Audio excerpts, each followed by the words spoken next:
Dear brothers and sisters, Ari Greenwald here. I'm an emergency physician working on the front lines of what appears to be the beginning of the tsunami that is coming at all of us, Jews and non-Jews alike, on the front lines, seeing this COVID virus begin to hit us. I've worked 2 overnight shifts in the last 2 days, starting admitting patients, starting seeing patients presenting with this disease and the spectrum of this disease. And I can tell you that this disease, this virus, is so much smarter than all of us. So much smarter than all of us.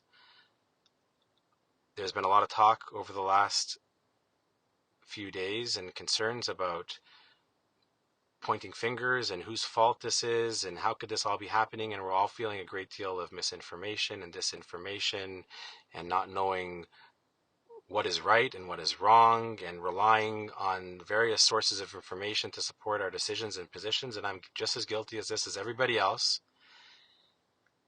We've all made mistakes here, and it's not because we're trying to do wrong. It's because we know so little, all of us know so little about the reality of what is happening right now.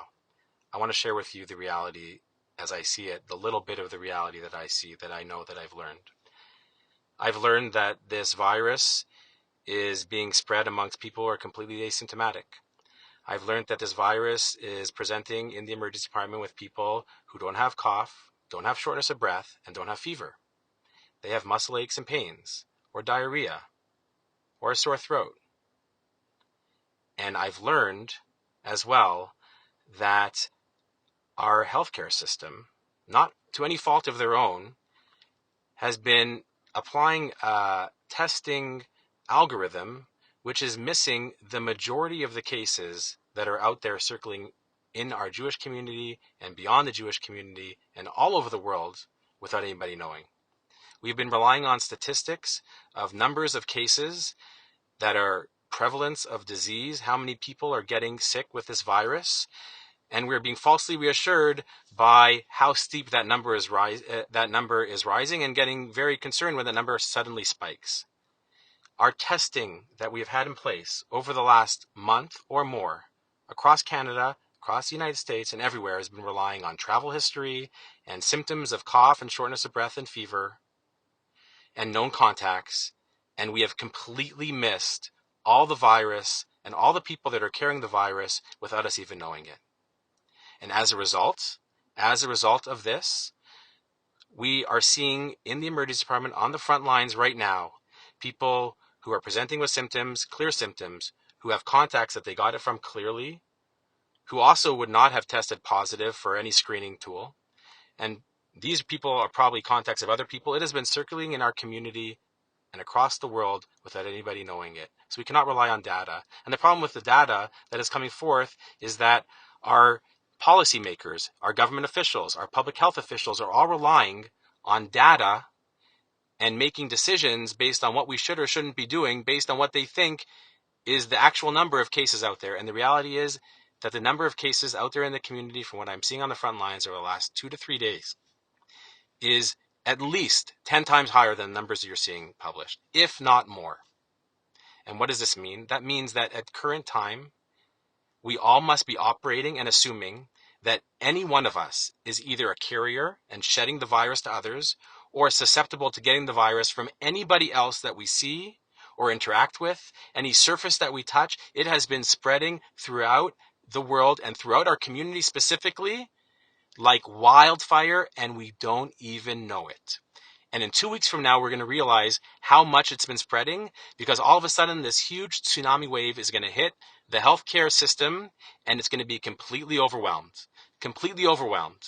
And when that happens, we're going to have to be making decisions about who gets a respirator and who gets offered hospitalizations. And it's going to be much worse than what we're seeing happening anywhere else in the world right now. And the United States is going to have it even worse. And we're already seeing the beginning of that right now from the frontline workers. And so I urge, I plead, I beg with every one of you who are listening to this message, with all of my heart, that you immediately begin to radically self-isolate. This means that you lock up yourself and your family in your home, and you do not leave for any reason whatsoever. It doesn't matter if you have symptoms or you don't have symptoms, if you're in contact with somebody or you weren't in contact with somebody. It makes no difference. It is everywhere. We may be all shedding it. We may be all carrying it. We may be all exposed to it everywhere we go right now. And unless we all do this immediately, for at least 14 days, we will not have any idea of what is actually really happening out there. That is number one. And it must be done across the board.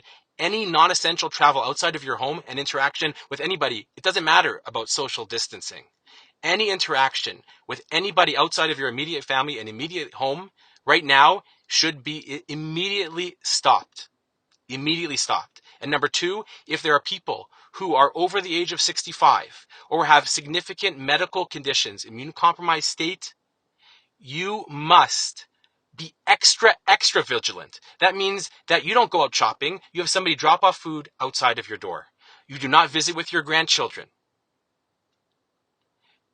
You do not do anything that possibly makes you susceptible to any exposure that you have not already been exposed to, because it might not be until 14 days that we're all at home that we realize any exposures that we've had, because it can take up to 14 days for us to become symptomatic from this disease.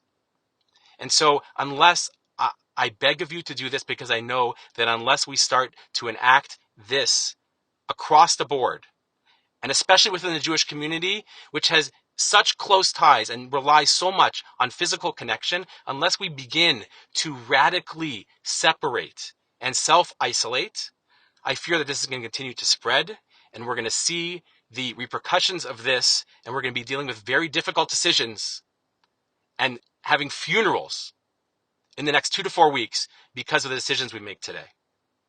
And I beg of you to take every action possible to not make that a reality.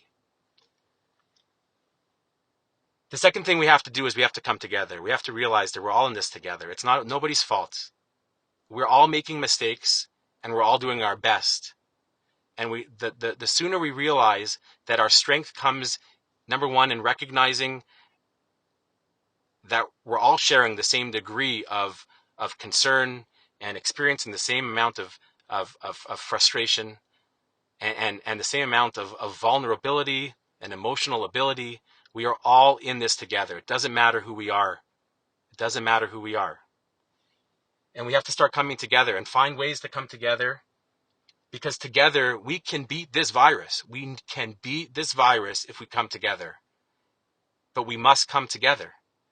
And we must start going on the offensive. We must start attacking this virus. We cannot continue to sit back and allow it to attack us when we don't even realize we're under attack. We can't go on the defensive. We have to go on the offensive.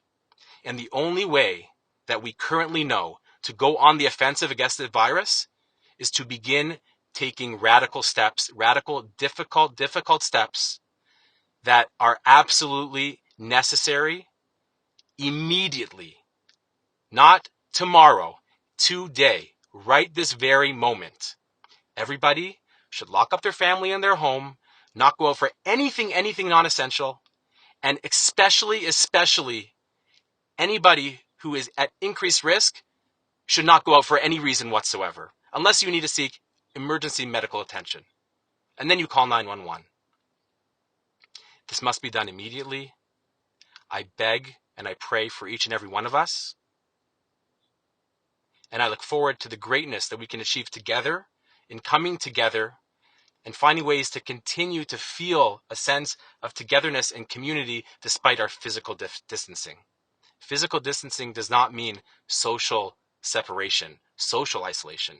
We can continue to be a community and socially connected in strong, very strong ways for very good reasons, for very meaningful and lofty purposes, and at the same time maintain this very essential physical distancing. I wish us all health and success in following these very difficult restraints.